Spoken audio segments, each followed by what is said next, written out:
ಈಗ ಚಿನ್ನ ಸರವನ್ನು ಅಡವಿಟ್ಟು ದುಡ್ಡು ತಂದು ಕೊಡಲೇಬೇಕು. ಆದರೂ ನನಗೆ ದುಡ್ಡಿನ ಬಗ್ಗೆ ಚಿಂತೆ ಇಲ್ಲ. ಸರ ಮಾರಿದ್ರೆ ದುಡ್ಡು ತಾನಾಗೆ ಸಿಗುತ್ತೆ. ಇವತ್ತು ಶಕುಂತಲ ಬರ್ಲಿ, ಅವಳ ಹತ್ರ ಚಿನ್ನ ಸರ ಎಲ್ಲಿದೆ ಅಂತ ನೋಡ್ಕೊಂಡು ಮುಂದಿನ ಕೆಲಸ ಮಾಡಿದ್ರೆ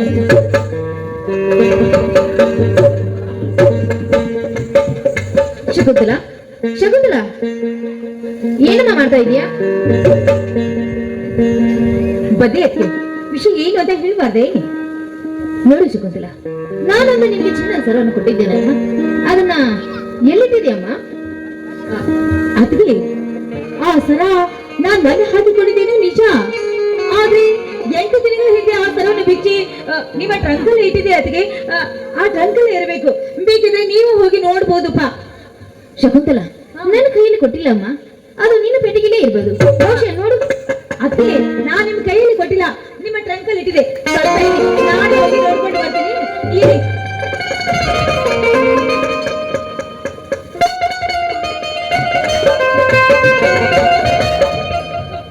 ಅದ್ಗೆ ಆ ಸರ ನಿಮ್ಮ ಟ್ರಂಕಲ್ಲಿ ಇಟ್ಟಿದೆಯಲ್ಲ, ಕಾಣ್ತಾ ಇಲ್ಲ. ಅದ್ಗೆ ಕಾಣ್ತಾ ಇಲ್ಲ. ಏನು ಮನೆ ಹೇಳ್ತಾ ಇದೆಯಾ? ಚಿನ್ನ ಸರ ಕಾಣ್ತಾ ಇಲ್ಲ ಅಂದ್ರೆ ಹೇಗೆ? ನೋಡು, ನಿನಗೆ ಏನಾದ್ರು ಏನಾದ್ರೂ ಕೊಟ್ಟು ಮರ್ತಿದೆ ಇರ್ಬೇಕು. ನೆನಪು ಮಾಡ್ಕೋ. ಇಲ್ಲ ಅದಕ್ಕೆ ನನಗೆ ಪೂರ್ಣವಾಗಿ ನೆನಪಿದೆ. ನಾನೇ ಬಿಚ್ಚಿ ನಿಮ್ಮ ಟ್ರಂಕಲ್ಲಿ ಇಟ್ಟಿದೆ. ನೀವೇ ಏನಾದ್ರು ನೋಡಿ ಯಾರಿಗಾದ್ರೂ ಕೊಟ್ಟು ಮರ್ತಿದ್ರೆ ಏನು ಅಂತ ಸರಿಯಾಗಿ ವಿಚಾರ ಮಾಡಿ ನೋಡಿ. ಅದಕ್ಕೆ ವಿಚಾರ ಮಾಡಿ ನೋಡಿ. ಶಕುಂತಲ, ಆ ಚಿನ್ನ ಸರ ಮುಖ್ಯವಾದ ಕೆಲಸಕ್ಕೆ ಬೇಕಾಗಿದೆ ಅಮ್ಮ.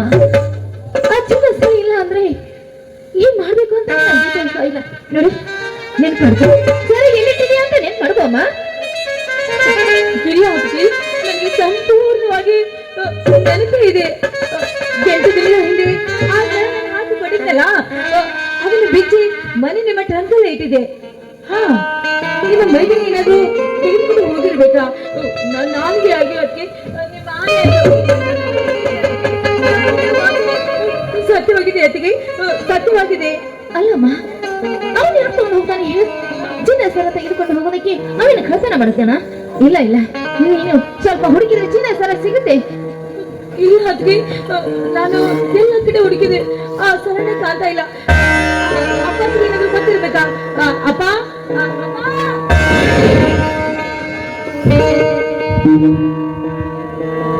ಯಾಕಮ್ಮ ಶಕುಂತಲ, ಯಾಕಮ್ಮ ಏನಾಗಿರೋದು? ಇವತ್ತು ಕಾಲೇಜಿಗೆ ಹೋಗುದಲ್ವೇ? ಯಾಕಮ್ಮ ಹೋಗ್ತಾ ಇದೀಯಾ? ಅಂದ್ರೆ ಏನಾಗಿದೆ? ಏನಾಗಿಲ್ಲಪ್ಪ, ಅದಕ್ಕೆ ಹತ್ತಿರ ಚಿನ್ನ ಸರ ಇತ್ತಲ್ಲ, ಆ ಸರ ನಾನು ಹಾಕೊಂಡಿದ್ದೆ ನಿಜ. ಆಮೇಲೆ ಅದನ್ನು ಬಿಚ್ಚಿ ಅದಕ್ಕೆ ಟ್ರಂಕಲ್ಲೇ ಇಟ್ಟಿದೆ. ಆ ಸರ ಈಗ ಕಾಣ್ತಾ ಇಲ್ಲ ಅಂತ ಅದಕ್ಕೆ ಏನೇನು ಹೇಳ್ತಾ ಇದ್ದಾಳೆ ಅಪ್ಪ. ನಾನೇನು ಮಾಡಿಲ್ಲಪ್ಪ. ಶಕುಂತಲ, ತಡಿಯಮ್ಮ, ತಡಿಕೋ ಮಾತಾಡಿಕೋ. ಅಲ್ಬೇಡಮ್ಮ, ಹೆಣ್ಣು ಮಕ್ಕಳು ಮನೆಯಲ್ಲಿ ಅಳಬಾರದು. ಯಾವ ಮನೆಯಲ್ಲಿ ಯಾವ ಹೆಣ್ಣು ಮಕ್ಕಳು ಮನೆಯಲ್ಲಿ ಆಗ್ತಾರೆ ಅದು ಮನೆ ನಡೆಯುವ ಬಗ್ಗೆ ಉರಿ ಹತ್ತಿದಂತೆ ಸರಿ ಅಲ್ಬಾರದಮ್ಮ. ಹೆಣ್ಣು ಮಕ್ಕಳಿಗೆ ಮನೆಯಲ್ಲಿ ಕಣ್ಣು ಹಾಕಬೇಡ. ಆ ವಿಷಯವನ್ನು ನಾನು ಸೂಕ್ಷ್ಮವಾಗಿ ವಿಚಾರ ಮಾಡ್ತೇನೆ. ನನ್ನ ಮನೆಯಲ್ಲಿ ಯಾವ ಕಾಲಕ್ಕೂ ಆಗಿಲ್ಲ, ಆಗೋದು ಇಲ್ಲ.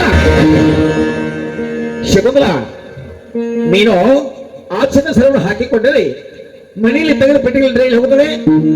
ಪೆಟ್ಟಿಗೆಯಲ್ಲಿ ಇರಬೇಕಲ್ಲ, ಚೆನ್ನಾಗಿ ಹುಡುಕಿ ನೋಡಬಹುದಲ್ಲ. ಕಾಲೇಜಲ್ಲಿ ಬರೀತು ಮತ್ತೊಂದನ್ನು ಗೆಲ್ತಾರೆ, ಅದ್ರ ಕೊಟ್ಟೆ ನೋಡಿ ಮಾಸ್ತರಿಗೆ ಜ್ಞಾಪಿಸಿಕೋ. ಇಲ್ಲಪ್ಪ, ನಾನು ನನ್ನ ಗೆಲ್ತಿಗೆ ಆ ಸರವನ್ನು ಕೊಟ್ಟಿಲ್ಲ. ನನಗೆ ಸಂಪೂರ್ಣವಾಗಿ ನೆನಪಿದೆ. ನಿಜವಾಗಲೂ ಅಪ್ಪ, ನಾನೇ ಬಿಚ್ಚಿ ಅದಕ್ಕೆ ಟ್ರಂಕಲ್ಲಿ ಇಟ್ಟಿದೆ. ಅಲ್ಲಮ್ಮ, ಅದು ಮತ್ತು ನನ್ನ ಫ್ರೆಂಡ್ಸ್ ಕೆಲವರು ಕೊಟ್ಟಿದೀಯ ಅಂತ ನೆನಪು ಮಾಡ್ಕೋ. ಅಪ್ಪ, ನನ್ಗೀಗೂ ಅನುಮಾನ ಬರ್ತಾ ಇದೆ. ಯಾರ ಮೇಲೆ ಅಂತ ಕೇಳ್ತಾ ಇದೆಯಲ್ಲ, ಪ್ರೀತಿಯ ಅದ್ವಿ ಮೈದಿನ ಇದ್ದಾನಲ್ಲ ಪ್ರಭಾಕರನ ಏನಾದ್ರೂ ಆ ಸರ ತೆಗೆದುಕೊಂಡು ಹೋಗಿರಬಾರ್ದು ಏನು?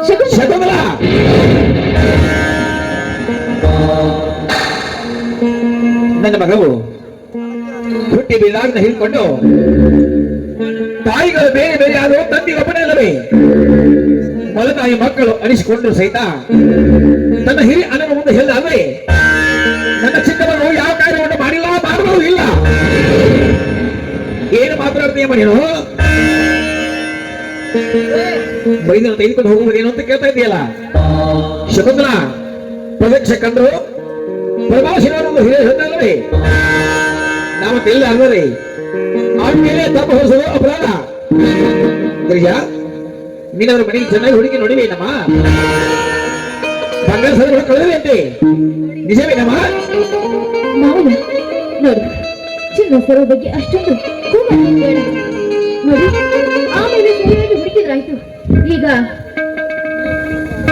ಏನಪ್ಪ ನೀವಿಬ್ಬರು ಮಾತಾಡ್ತಿರೋ ರೀತಿಯನ್ನು ನೋಡಿದ್ರೆ ಅದೆಲ್ಲ ಆಪಾದನೆ ನನ್ ಮೇಲೆ ಬರ್ತಾ ಇದೆ ಏನು ಅಂತ ನಂಗೆ ಭಯ ಆಗ್ತಾ ಇದೆಯಪ್ಪ, ಭಯ ಆಗ್ತಾ ಇದೆ.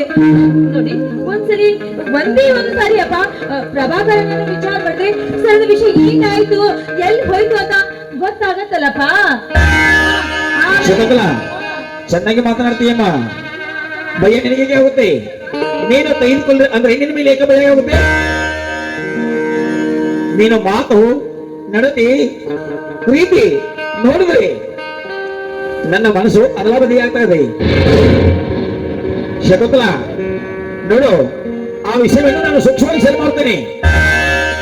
ಈ ಮಾತನ್ನು ನಿನ್ನ ಹಿರಿಯ ಅಣ್ಣನ ಮುಂದೆ ಮಾತು ಹೇಳಬೇಡ, ತಿಳಿದೆ? ಈ ವಿಷಯವನ್ನು ಅವನಿಗೆ ಗೊತ್ತಾದ್ರೆ ಮಾತ್ರ ಮನೆಯಲ್ಲೆಲ್ಲ ನಿಮ್ಮನ್ನು ಹೊಡೆಯುವನು. ಹೊಲದಿಂದ ಮನೆಗೆ ಬರುವುದಾಗಿ ಈ ವಿಷಯವನ್ನು ಬಚ್ಚಿಡಿ. ಆ ಮಾತನ್ನು ಅವನ ಮುಂದೆ ಮಾತ್ರ ಹೇಳಬೇಡ. ಗಿರಿಜಾ, ನಿನ್ನ ಗಂಡ ಹೊಲದಿಂದ ಬರೋ ಸಮಯ ಆಗಿದೆ. ನಡಿಯಮ್ಮ, ಅಡಿಗೆ ಮಾಡುವ. ನೋಡಿ, ಆ ಚಂದ ಸರವಾಗಿ ನಾನು ವಿಚಾರ ಮಾಡ್ತೇನೆ. ನಡಿಯಮ್ಮ ನೀನು. ಬನ್ನಿ ಮಾವಯ್ಯ. ಹಾಗೆಯಮ್ಮ.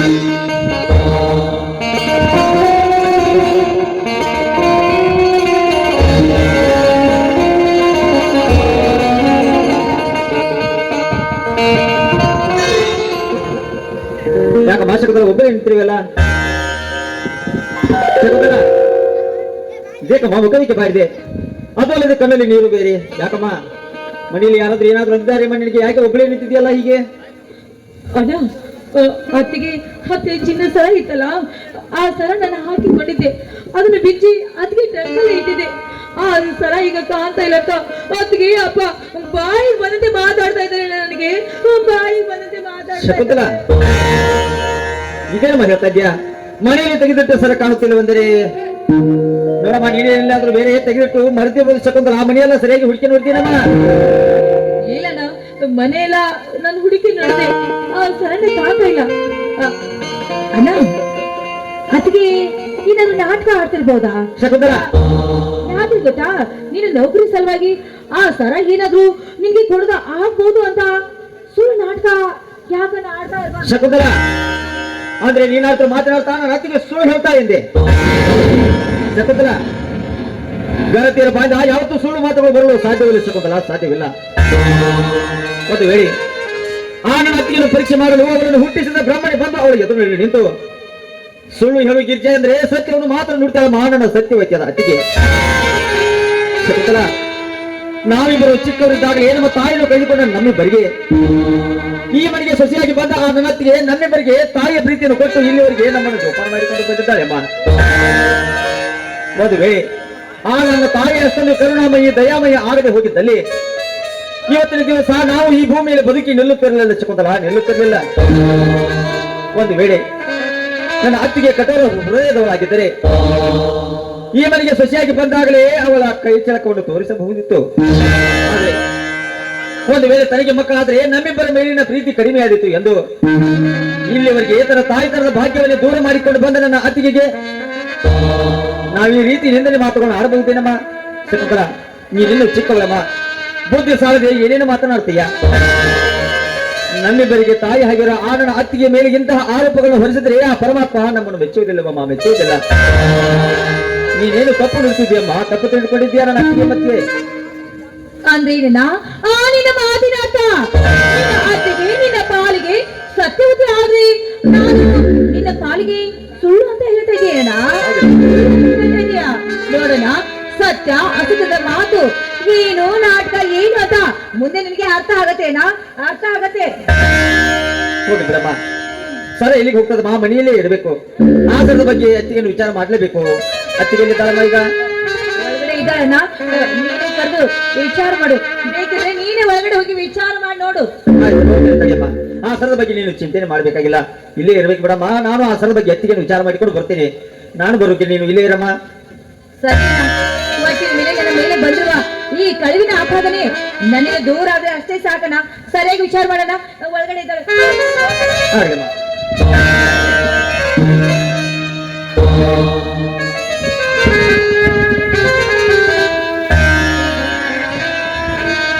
ಊರಿನ ಹಿರಿಯರು, ನಮ್ಮ ಆತ್ಮೀಯ ಗೆಳೆಯರು, ಹಳಸಿದ್ದನ್ನ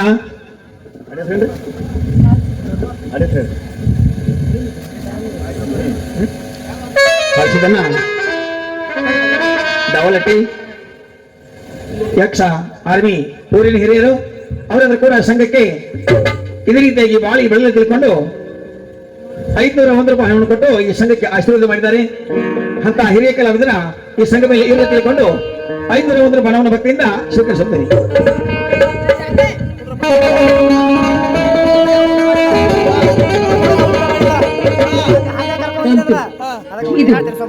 ಇದು ಒಳ್ಳೆಯ ಸಮಯ. ಹೋಗಿ ಪೂರ್ಣಕ್ಕೂ ಕಣ್ಣಿಗೆ ಮುಡಿದು ಎನ್ನುವುದಕ್ಕೆ ಈ ಸಮಯ ತಾನಾಗ್ಲಿ ಒದಗಿ ಬಂದಿದೆ. ಈ ಅತ್ತಿಗೆ 10 ಚಿನ್ನದ ಸರ ಕಳುವು ಆಗಿದೆ ಅಂತ ಆ ಕಳುವಿನ ಆಪಾದನೆಯನ್ನು ಪ್ರಭಾಕರನ ಮೇಲೆ ಹೊರಿಸಿ ಈ ಮನೆಯಿಂದ ಆಚೆ ಬಿಟ್ರೆ ಮುಗ್ದೇ ಹೋಯ್ತು. ಹೋಗಿ ಹಾಗೆ ಈ ಮನೆಯಿಂದ ಆಚೆ ತಳ್ಳೋದಿಲ್ಲ.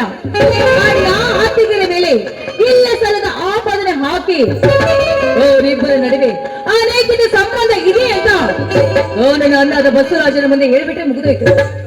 ಅವನೇ ಅವರನ್ನು ಈ ಮನೆಯಿಂದ ಆಚೆ ತಳ್ತಾರೆ. ಆಮೇಲೆ ನಾನು ಮನಸ್ಸಾರಿ ಪ್ರೀತಿ ಮಾಡಿದ ಆ ನನ್ನ ಪ್ರೇತನಾದ ಪ್ರಕಾಶನೊಂದಿಗೆ ಹಾಯಾಗಿ ಕಾಲ ಕಳಿಬಹುದು ಈ ಮನೆಯಲ್ಲಿ. ಇದೇನಿದು ಇಷ್ಟು ಬಸವರಾಜನ ಬರೀ ಇಲ್ವಲ್ಲ?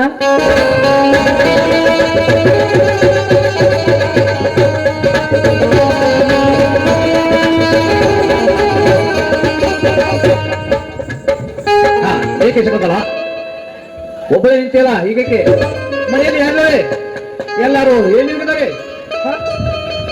ಏಕೆ ಸಿಗೋದಲ್ಲ? ನಾರೇ ಸಪ್ಪ ಮಾಡ್ಕೊಂಡು ಒಬ್ಬಳೇ ನಿಂತಿರಲ್ಲ? ಅಣ್ಣ, ಅತ್ತಿಗೆ ಅಣ್ಣ ಹೊರಗಡೆ ಇರ್ಬೇಕಾದ್ರೆ ನಂದೇನ ಅಲ್ಲಿ ಕೆಲಸ ಇದೆ, ನಂದೇನ್ ಕೆಲಸ ಇದೆ, ಅದಕ್ಕೆ ನಾನು ಹೊರಗಡೆ ನಿಂತಿದ್ದೆ ಅಣ್ಣ, ಹೊರಗಡೆ ನಿಂತಿದ್ದೆ. ಅಂದ್ರೆ ತಂಗಿ ಅವರಿಬ್ಬರು ಆಡ್ತಿರೋ ಮಾತು, ಅವರಿಬ್ಬರು ಮಾಡ್ತಿರುವ ಆ ಪ್ರೀತಿ, ಆ ದೃಶ್ಯವನ್ನು ನೋಡಿ ನಿನ್ನನ್ನು ನೋಡಿ ತುಂಬಾ ದುಃಖ ಆಗ್ತಾ ಇದೆ ನನಗೆ. ತುಂಬಾ ದುಃಖ ಆಗ್ತಾ ಇದೆ. ಎಲ್ಲಿ ಹೋಗ್ತಾ ಇದೆ ತಂಗಿ? ತಂಗಿ ನೀ ಏನು ಸಣ್ಣ ಹುಡುಗಿ, ನೀ ಏನ್ ತಪ್ಪ ತಿಳ್ಕೊಂಡ್ರವೆ? ಪರಮಾತ್ಮವರೆಗೆ ತಾಯಿ ಮನೇಲಿ ಆಡಿ ಬೆಳೆದಂತೆ ಅವನು ಗಿರಿಜನ ಮನೇಲಿ ಬೆಳೆದು ಬಂದ ಹುಡುಗ ಅವನು. ಹೌದು, ಅವನು ತಾಯಿ ಅಂತ ತಿಳ್ಕೊಂಡಿದ್ದಾರೆ ಅವನು. ನೀನ್ ಹೇಳೋ ಮಾತು ನಿಜವಾಗಿದೆ. ಇಷ್ಟು ದಿನ ನಿನ್ನ ತಮ್ಮ ಚಿಕ್ಕವನಾಗಿದ್ದ, ಅವಾಗ ಅತ್ತಿಗೆ ಮಡಿಲಲ್ಲಿ ತಾಯಿ ಮಗನಂತೆ ಅಪ್ಪಿ ಆಡಿ ಲಾಲನೆ ಪಾಲನೆ ಮಾಡಿ ಪ್ರೀತಿ ಮಾಡ್ತಾ ಇದ್ರು. ಆ ಪ್ರೀತಿಯನ್ನು ನಾನು ಒಪ್ಪಿಕೊಂಡೆ ನಿಜ. ಆದ್ರೆ ಈಗ ನಿನ್ನ ತಮ್ಮ ಬೆಳೆದು ದೊಡ್ಡವನಾಗ್ಬಿಟ್ಟಿದ್ದಾನೆ, ವಯಸ್ಸಿಗೆ ಬಂದಿದ್ದಾನೆ, ಪ್ರಾಯದ ಹುಡುಗ ಅಲ್ವಾ? ನೀನು ಯಾವಾಗ ನೋಡಿದ್ರು ಹೊಲದಲ್ಲೇನೆ ಕೆಲಸ ಮಾಡ್ತಾ ಇದೀಯಾ. ಅತ್ತಿಗೆಗೆ ಪ್ರೀತಿ ಮೋಹ ಹೆಚ್ಚಾಗಿ ನನ್ನನ್ನು ಕೈಗೊಂಬೆ ಆಗಿ ಕುಣಿಸ್ತಾ ಇದ್ದಾಳೆ.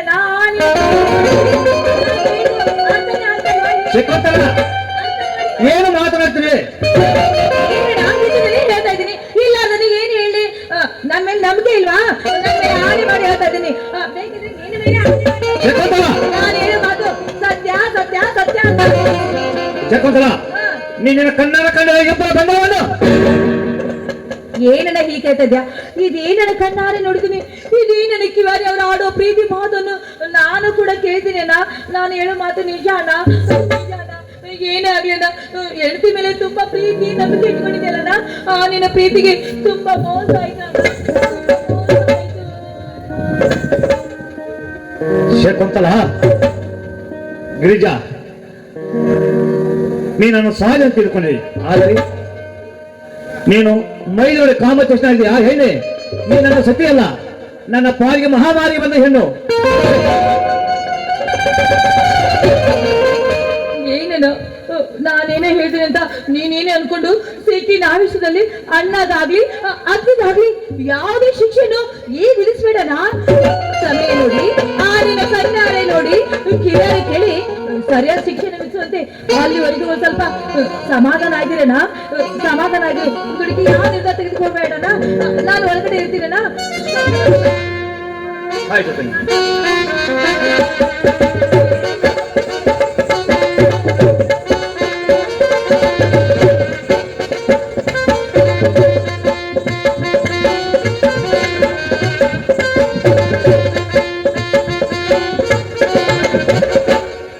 ಶಕುಂತಲ ಹೇಳುವುದು ನಿಜ ಇರಬಹುದೇ? ಇಲ್ಲ, ಇದು ಸುಳ್ಳು. ನನ್ನ ಹೆಂಡತಿ ನನ್ನ ತಮ್ಮ ಇಂಥ ಹೀನ ಕೆಲಸಕ್ಕೆ ಜಾರವರಲ್ಲ. ಇದರಲ್ಲಿ ಏನೋ ಮೋಸವಿದೆ. ಪ್ರತ್ಯಕ್ಷ ಕಾಣದೆ ದುಡುಕಬಾರದು. ಹಾಗೆ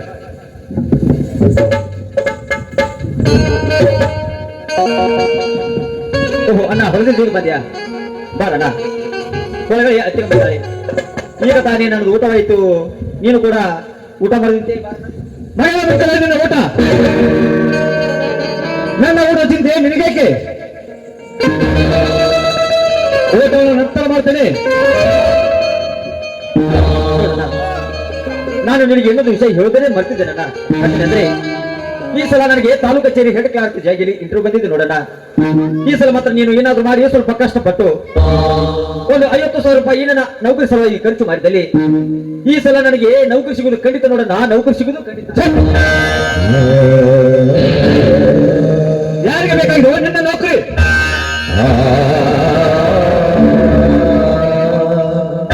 ದಿನನಿತ್ಯ ಎಲ್ಲರೂ ಕೂಲಿ ಮಾಡಿ ಬದುಕು ಹೋಗು.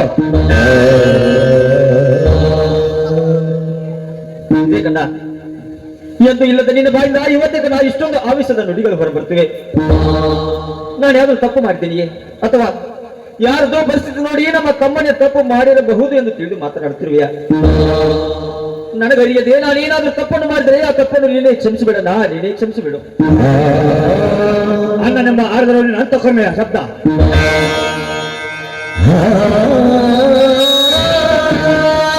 ತಂದೆ ತಾಯಿ ಮಕ್ಕಳೆಂದು ಅಕ್ಕಟ್ಟೆ ಬೇಸಿ ನಿನ್ನನ್ನು ಪ್ರತಿದಾನ ಮಾಡಿದೆ.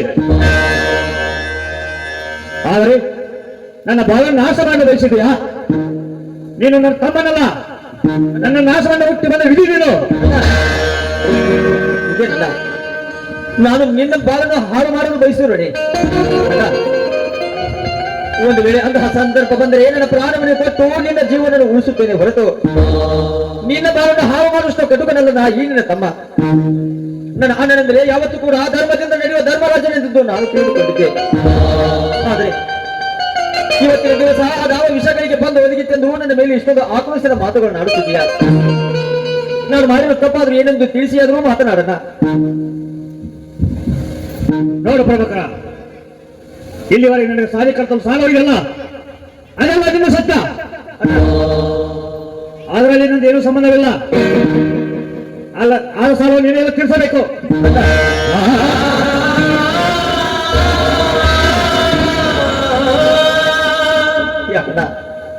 ನನ್ನನ್ನು ಓದಿಸಿ ನೌಕರಿಗೆ ಕಲಿಸುವುದು ನಿನಗೆ ಕಷ್ಟವೆನಿಸುತ್ತೆ. ನನ್ನ ಆ ಕಷ್ಟವೆನಿಸುತ್ತೆ. ಈ ಮನೆಯ ಜವಾಬ್ದಾರಿಯನ್ನು ಹೊತ್ತುಕೊಂಡು ನಮ್ಮೆಲ್ಲರ ಬಾಳ ಬಂಡಿಯನ್ನು ನೀನೊಬ್ಬನೇ ಸಾಗಿಸುತ್ತಿರುವಾಗ ಹಿರಿಯವನಾದ ನಿನ್ನ ಬಾಯಿಂದ ಇಂತಹ ಮಾತುಗಳು ಬರುವುದು ಸಹಜ ಇದೆ. ಸಹಜ ಇದೆ. ಆಗಲಿ, ನಿನಗೆ ಕಷ್ಟವಾದರೆ ಇನ್ನು ಮುಂದೆ ನಾನು ನೌಕರಿಗೆ ಹೋಗುದಿಲ್ವ? ನಾನು ನೌಕರಿಗೆ ಹೋಗುದಿಲ್ಲ.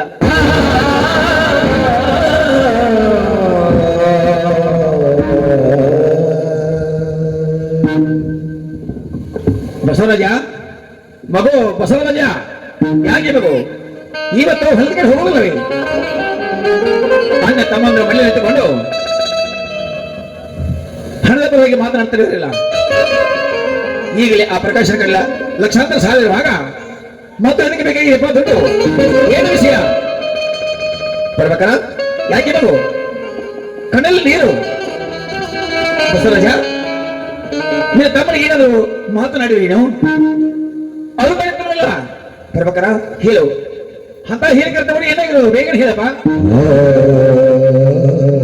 ಏನಿಲ್ಲಪ್ಪ, ನೋಡಿಯಪ್ಪ, ನನ್ನಿಂದ ನಾನು ಓದುವುದರಿಂದ ಈ ಮನೆಯಲ್ಲಿ ಇನ್ನು ಮುಂದೆ ಎಲ್ಲರಿಗೆ ಕಷ್ಟದ ಕಾಲ ಬರುವಂತಿದೆಯಪ್ಪ. ನಾನು ಮಾತ್ರ ನೌಕರಿ ಮಾಡಿ ನಿಮ್ಮನ್ನೆಲ್ಲ ಹೊಲದಲ್ಲಿ ದುಡಿಲಿಕ್ಕೆ ಹಚ್ಚುವಂತಾಗಿದೆಪ್ಪ ಈ ನನ್ನ ಭಾವ. ನನ್ನ ನೌಕರಿ ಸಲುವಾಗಿ ಈಗಲಾದ್ರೂ ಬೇಕಾದಷ್ಟು ಸಾಲವಾಗಿ ಕುಳಿತಿದೆಯಪ್ಪ. ಆ ಸಾಲವನ್ನು ತೀರಿಸುವ ಬಗ್ಗೆ ಹೇಗೆ? ಮತ್ತೆ ಈಗ ನನ್ನ ನೌಕರ ಸಲುವಾಗಿ ಹಣ ಎಲ್ಲಿಂದ ತರುವುದಪ್ಪ? ಅದಕ್ಕಾಗಿ ಇನ್ನು ಮುಂದೆ ನಿಮಗೆ ಕಷ್ಟ ಕೊಡಬಾರದು ಎಂದು ನಾನೊಂದು ನಿರ್ಧಾರಕ್ಕೆ ಬಂದಿದ್ದೇನಪ್ಪ. ಏನಪ್ಪ ಅದು? ಅದೇನೆಂದ್ರೆ ಇನ್ನು ಮುಂದೆ ನಾನು ನೌಕರಿ ಎನ್ನದೆ ಅಣ್ಣನಿಗೆ ಹೋಗಿ ಅವನ ಸರಿಸಮನಾಗಿ ದುಡಿದು ನನ್ನ ಓದಿಗಾಗಿ ಆದ ಸಾಲವನ್ನೇ ನಾನೇ ದುಡಿದು ಮುಟ್ಟಿಸಿ ಆ ಸಾಲದಿಂದ ಋಣಮುಕ್ತನಾಗುವನಪ್ಪ, ಋಣಮುಕ್ತನಾಗು.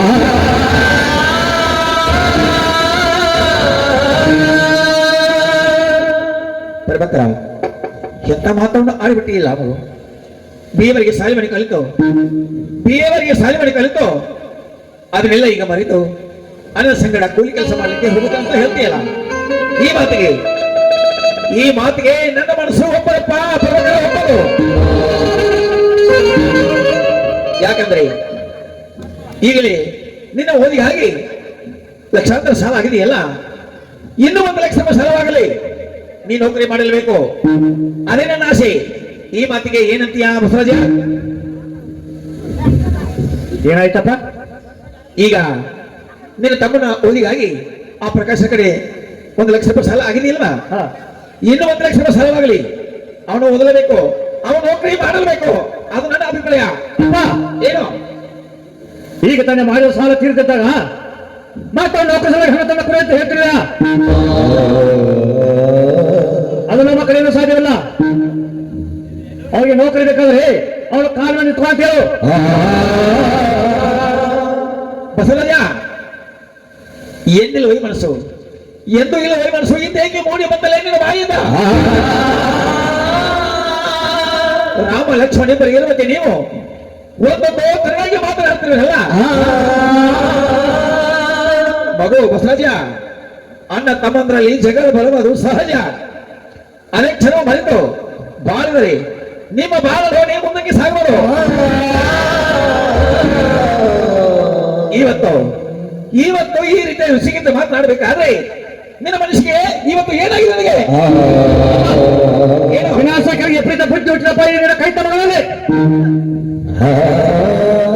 ವಿನಾಶಕಾಲ ಇದರಿಂದ ಬುದ್ಧಿ ಅಂದ್ರೆ ನನ್ನ ಮಗವು ಈ ಮನೆಯಲ್ಲಿ ತಪ್ಪು ಕೆಲಸ ಮಾಡಿದ್ದಾನೆ ಅಂತ ನನ್ನ ಮಾತಿನ ಅರ್ಥ ಹೇಳು. ನನ್ನ ಮಗವು ಯಾವ ತಪ್ಪು ಕೆಲಸ ಮಾಡಿದ್ದಾನೆ ಹೇಳು. ಅದು ತಿಂಡಿ ಬುದ್ಧಿ ಹೇಳಿಕ್ಕೆ ನಾ ಇಲ್ಲವ ಈ ಮನೆಯಲ್ಲಿ? ಅಪ್ಪ ಹೋಗಿ ಬಿಡಪ್ಪ. ಈಗ ನನ್ನ ನೌಕರಿ ಅವಶ್ಯಕತೆಗಿಂತ ಮನೆಯಲ್ಲಿ ಬೆಳೆದು ದೊಡ್ಡವಾಗಿ ನಿಂತಿರುವ ತಂಗಿಯ ಲಗ್ನದ ಬಗ್ಗೆ ನಾವೆಲ್ಲ ವಿಚಾರ ಮಾಡಬೇಕಾಗಿದೆ ಅಪ್ಪ.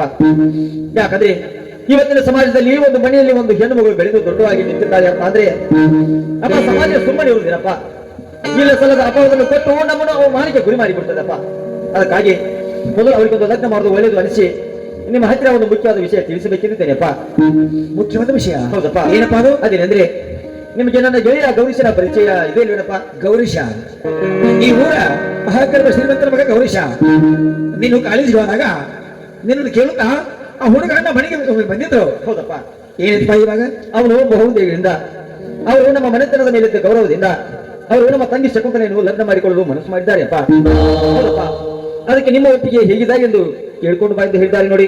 ಎಂತ ಹುಚ್ಚನಪ್ಪ ನೀನು. ನಾವು ಈ ಊರಲ್ಲಿ ಕಡುವು ಬಡವರು, ಆ ಹುಡುಗ ಶ್ರೀಮಂತನ ಮಗ, ಅವನಿಗೆ ಯೋಗ್ಯತೆ ಪ್ರಕಾರ ವರದಕ್ಷಿಣೆ ಕೊಡ್ಲಿಕ್ಕೆ ನಮ್ಮಲ್ಲಿ ಹಣ ಬೇಕಲ್ಲ. ಈ ಮಾತು ಸಾಧ್ಯವಿಲ್ಲಪ್ಪ, ಸಾಧ್ಯವಿಲ್ಲ ಅಪ್ಪ. ವರದಕ್ಷಿಣೆ ಊರೋಪಚಾರ ಸಲುವಾಗಿ ನೀವು ಚಿಂತನೆ ಮಾಡಬೇಕಾಗಿಲ್ಲಪ್ಪ. ಅಂದ್ರೆ ನೀವು ಲಗ್ನಕ್ಕೆ ಒಪ್ಪಿದಲ್ಲಿ ಯಾವುದೇ ಖರ್ಚನ್ನು ತೆಗೆದುಕೊಳ್ಳದೆ, ಅದು ಅಲ್ಲದೆ ಮದುವೆ ಖರ್ಚನ್ನು ಕೂಡ ಎಲ್ಲ ತಾನೇ ವಹಿಸಿಕೊಳ್ಳೋದಾಗಿ ಹೇಳಿದ್ದಾನೆಪ್ಪ. ಅದಕ್ಕಾಗಿ ನೀವು ಒಪ್ಪಿಗೆ ಕೊಟ್ಟರೆ ನಾನು ಹೋಗಿ ಅವನಿಗೆ ತಿಳಿಸಿ ಬಂದು ಬಿಡುವನಪ್ಪ. ಇದು ಲಗ್ನದ ವಿಷಯ. ನೀನು ಚಿಕ್ಕವನು, ನಿನ್ನ ಜೊತೆ ಇಲ್ಲಿ ಮಾತನಾಡುದು ಅದು ಹೇಗೆಯಲ್ಲ. ಈ ಮನೆಯಲ್ಲಿ ಹಿರಿಯ ಅಣ್ಣ ಅಂದ್ರೆ ಮನೆಯ ದೇವರಿದ್ದ ಹಾಗೆ. ಆ ವಿಷಯವನ್ನು ಸೂಕ್ಷ್ಮವಾಗಿ ನಿಮ್ಮ ಅಣ್ಣ ಹತ್ತಿರ ಮಾತನಾಡ್ತಾನೆ, ಅದೇ ಯೋಗ್ಯ. ಬಸವರಾಜ, ಗೌರೀಶ ನಿನ್ನ ತಂಗಿ ನನ್ನ ಲಗ್ನ ಹೋಗುತ್ತೇನೆ ಅಂತ ಹೇಳಿದಂತೆ, ಕಾಲೇಜಿನಲ್ಲಿ ಮಾತುಕೊಂಡಿದ್ದಾನಂತೆ. ಅದಕ್ಕೆ ನಿನ್ನ ಅಭಿಪ್ರಾಯವನ್ನು? ಅಪ್ಪ, ಈ BA ಶಾಲೆ ಕಲಿತ ಪದವೀಧರ ನನ್ನ ಮಗ ನಿನ್ನ ಮುಂದೆ ನಿಂತುಕೊಂಡು ಒಳ ಹುಡುಕಿಕೊಂಡು ಬಂದಾಗ ನನ್ನ ಚಿಂತೆ ನಿಮಗೇಕೆ? ನಿಮ್ಮ ಇಷ್ಟದರೆ ನನ್ನ ಹಾಗೆ ಬಿಡೋಣ ಅಪ್ಪ. ಅಣ್ಣನ ಮನಸ್ಸು ಇವತ್ತು ಯಾಕೋ ಸರಿಯಾಗಿಲ್ಲ. ತಂಗಿಯ ಲಗ್ನದ ವಿಷಯವಾಗಿ ಅಣ್ಣನೊಂದಿಗೆ ಮಾತನಾಡಿ ಅವರ ಒಪ್ಪಿಗೆಯನ್ನು ತೆಗೆದುಕೊಂಡು, ಅದು ಅಲ್ಲದೆ ತಾಯಿಗಿಂತ ಹೆಚ್ಚಾಗಿರುವ ಅಣ್ಣನ ಅತಿ ಒಪ್ಪಿಗೆಯನ್ನು ತೆಗೆದುಕೊಂಡೇ ತಂಗಿಯ ಲಗ್ನ ಮಾಡಿದ್ದಾರೆ. ಅಲ್ಲಿವರೆಗೆ ಸ್ವಲ್ಪ ಕಾಲಾವಕಾಶ ಕೊಡಿ ಎಂದು ನಾನು ಹೋಗಿ ಗೌರೀಶನಿಗೆ ತಿಳಿಸಿ ಬಂದ್ಬಿಡುವನಪ್ಪ. ಮಗು, ನಿನ್ನ ಅಣ್ಣನಿಗೆ ಒಳ್ಳೆಯ ಮೋಡಿದ್ದಾಗ ಆ ವಿಷಯವನ್ನು ಅವನ ಮುಂದೆ ಇಡ್ತಾ ಇದ್ದೇನೆ. ಅದನ್ನು ಹೇಗಾದ್ರೂ ಮಾಡಿ ಸರಿಪಡಿಸುತ್ತೇನೆ. ತಾಯಿ ಸ್ವರೂಪದ ನಿನ್ನ ಅತ್ತಿಗೆ ಮದುವೆ ವಿಷಯವನ್ನು ಅವಳಿಗೆ ಸ್ವಲ್ಪ ಮಾತನಾಡಿಕೊಂಡು ಆಮೇಲೆ ನನ್ನ ಎಲ್ಲರೂ ಕುಡಿಕೊಂಡು ನಿರ್ಧಾರ ಮಾಡಲಾಯಿತು. ಆಗ್ಲಪ್ಪ, ಸ್ವಲ್ಪ ಕಾಲ ಅವಕಾಶ ಕೊಡಿ ಎಂದು ನಾನು ಗೌರೀಶನಿಗೆ ಹೋಗಿ ತಿಳಿಸಿ ಭೇಟಿಯಾಗಿ ಬರುವೆನಪ್ಪ. ಆಗಲಿ ಮಗು. ಆದಿಶಕ್ತಿ ಸಿಗದ ಮಾತೆ, ಮಲತಾಯಿ ಮಕ್ಕಳಿಗೆ ಎಂದೆಂದಿಗೆ ಭೇದ ಭಾವ ಬರಬಾರ್ದು ನಡೆಕೊಂಡು ಹೋಗೋದು. ಅಮ್ಮ, ಅದು ನಿನ್ನೆ ಕೊಡಿದೆ ತಾಯಿ, ನಿನ್ನೇ ಕೊಡಿದೆ. ಮಿಡಕನಟ್ಟಿ ಗ್ರಾಮದ ದುರ್ಗಮ್ಮ, ನಿನ್ನ ಪಾದಕ್ಕೆ ಶರಣಮ್ಮ. ಮಿಡಕನಟ್ಟಿ ಗ್ರಾಮದ ದುರ್ಗಮ್ಮ, ನಿನ್ನ ಪಾದಕ್ಕೆ ಶರಣಮ್ಮ. ಎಷ್ಟು ಹೇಳಿದರ ನಿಲವೈವ, ಎಷ್ಟು ಹೇಳಿದರ ನಿಲವೈವ, ಜಗದೈಯಲ್ಲ ಸಾಗರಮ್ಮ. ಮಿಡಕನಟ್ಟಿ ಗ್ರಾಮದ ದುರ್ಗಮ್ಮ, ನಿನ್ನ ಪಾದಕ್ಕೆ ಶರಣಮ್ಮ. ಮಿಡಕನಟ್ಟಿ ಗ್ರಾಮದ ದುರ್ಗಮ್ಮ, ನಿನ್ನ ಪಾದಕ್ಕೆ ಶರಣಮ್ಮ.